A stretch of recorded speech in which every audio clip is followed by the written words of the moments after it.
About the Blumenfeld gangsters up in Minneapolis. Isadore Blumenfeld was the boss. We're going to call him Kid Con. That's what he called himself. He took the nickname after prizefighter, probably Abe Cann, who was the idol of the Jewish community for a long time when he was a boy, when Kid Con was a boy. Anyway, he was also called Issy. He was born in Rumnesk, Romania in 1900, came to the U.S. in 1902, lived his entire life in Minnesota. He at first lived in the north of Minnesota and then made his way down to Minneapolis. They were frantically, desperately poor people. He had to quit grammar school to help the family survive. He sold newspapers and then found his way into Minneapolis in the red light district. And there he learned how to be a pimp and how to sell dope. Prohibition is what made him. The proximity to Canada. He went down to Chicago. He made a deal with the Capone mob that he would bring whiskey down. Uh, Capone could make his own beer. They made horrible beer during the winter months and sell it in the way it worked. It was a beer was the summer drink in Chicago, at least during Prohibition, and then the whiskey was the winter drink. But it's a lot harder to make whiskey that you can actually swallow.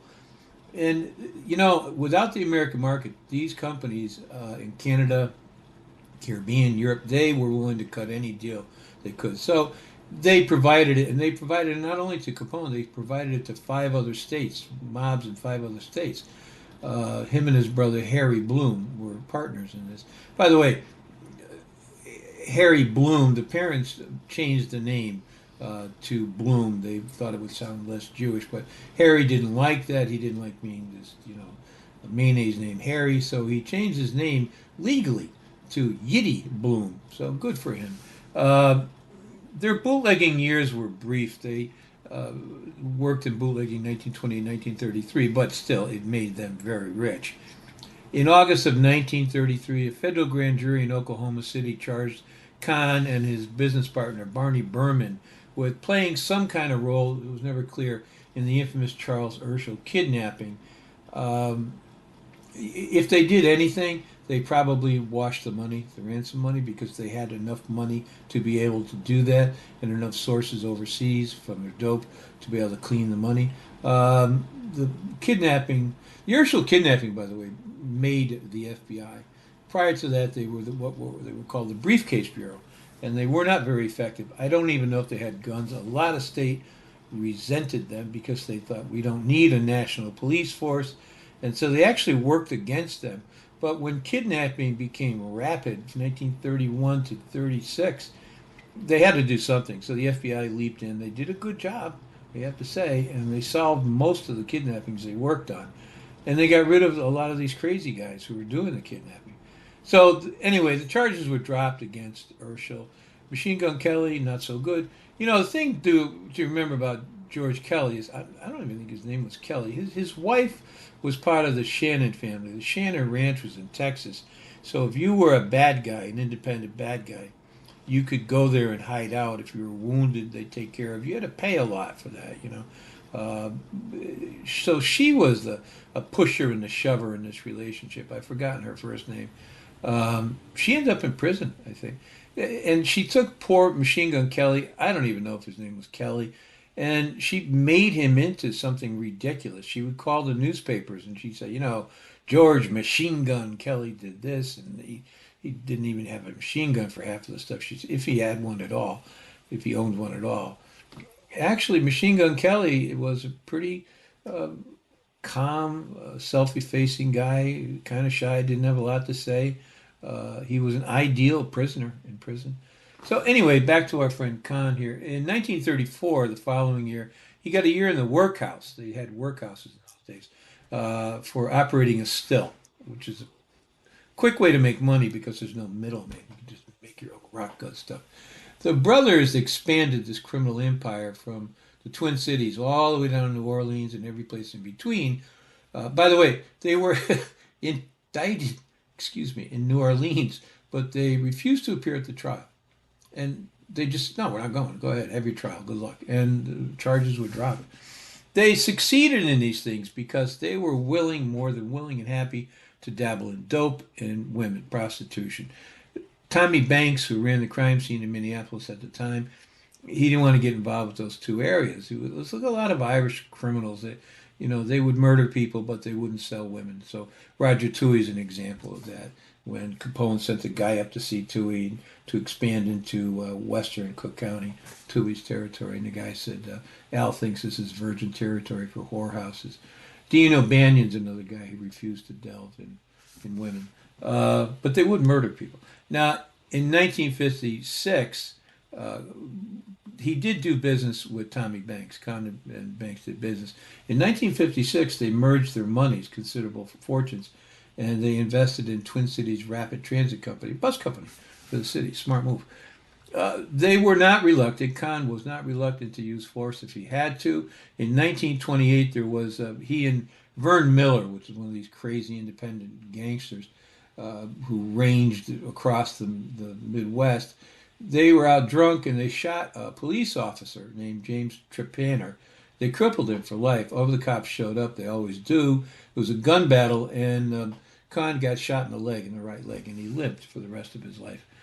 In 1934, Howard Guilford, he was a reporter that was looking into public corruption, but he was going to run for mayor.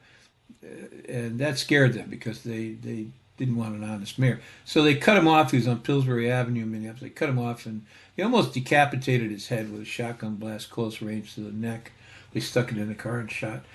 And then December 1935, Walt Leggett, boy, what a brave guy he was. He was a publisher and the editor of his own magazine called Plain Talk Magazine.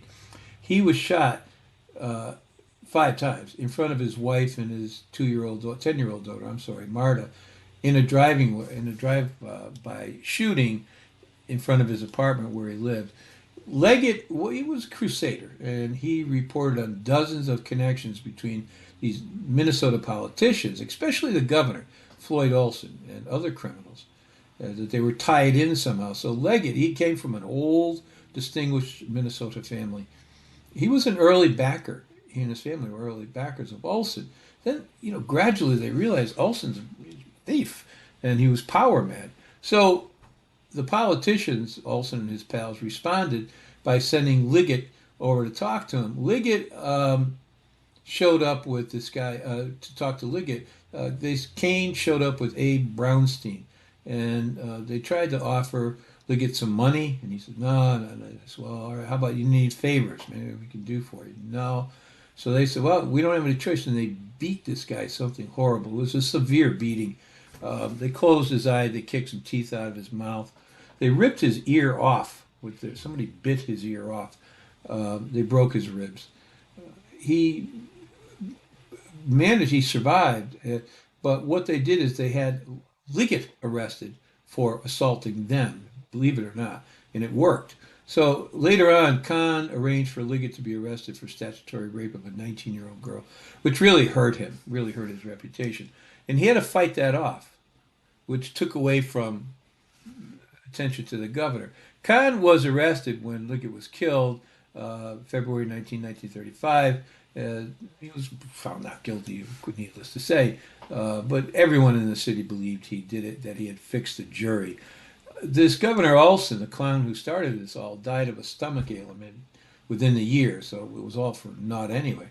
On January 22, 1945, Conn was suspected in the murder of another reporter, a legitimate reporter, named Arthur Casherman. But Casherman, they also got him in a drive-by shooting. His last words were, he saw them coming, he said, don't shoot, for God's sakes, don't shoot me. Well, they shot him. But unlike the others, Casherman was a hustler, and he would follow these politicians, corrupt cops, gangsters around, and he'd extort money from you. I'd tell him, you don't give me cash, I'll put it in the newspapers. And so, after a while, that's not going to hold. So they got rid of him. The brothers ran this whole thing, this empire they had. It was nationwide, from the Flame nightclub on Nicollet Avenue. It later became very famous as the Club Carnival. In 1942, the government looked into the Conns, and they said, look, these guys are, quote, the vice lords of the Midwest. Conn was not a completely sane man. He would burst out laughing for no reason, no matter who or what he was talking to. He also slipped into this persona Dr. Ferguson. And if he liked you, you could call him Dr. Fergie. Fergie was a millionaire philanthropist, according to Cann, when he was sane, and he insisted that people refer to him by that name and title, including his wife had to call him Dr. Ferguson. I mean, this guy was not all there. In the early 50s, it was learned that Cann was an investor in these schemes to skim mob casinos in Las Vegas. I'm sorry, Las Vegas casinos, not necessarily mob casinos. How much he got from which casino, nobody knows what the deal was there. But he was convicted, finally, in 1959 for violating the Mann Act. He was transporting a female across state lines for immoral purposes. The case was thrown out on appeal because the woman in question was a professional prostitute from Chicago. However, in 1960, there were other charges of extortion, jury tampering, followed, and Cann was finally sent to federal prison. He was released in 3 years, 1964. Him and his wife Lillian Lee. They were married in August of 1936. They were childless. They moved to Miami Beach, and he became partners with Meyer Lansky. Cann invested in Lansky's casinos, starting back in the 40s. And on Lansky's advice, they came into partnership. They owned land in the Miami waterfront, and they leased the land then to these huge hotels, most of which are still there. Cann died in 1981 at age 80. His brother, Yiddy, who was born in 1911, he ran a liquor store. He owned a liquor store. He was married to a woman named Verna Creamer. They had 2 kids who, as adults, changed their name back to Blumenfeld. Yiddy was also an investor in real estate, including 19 Florida hotels, which, according to the Florida State Attorney General in 1968, were actually secretly owned by Meyer Lansky. And what Yiddy was doing was he was controlling properties and buildings and investments and so forth. He was a front guy for mafia bosses. In 1978, Yiddy pled guilty to stock manipulation. In this case, they were going to manipulate a stock that belonged to Magic Marker Corporation. Yeah, pens, Magic Marker. And they would make the stock jump from $6.50 to $30 a share. His son Gerald was also indicted in this.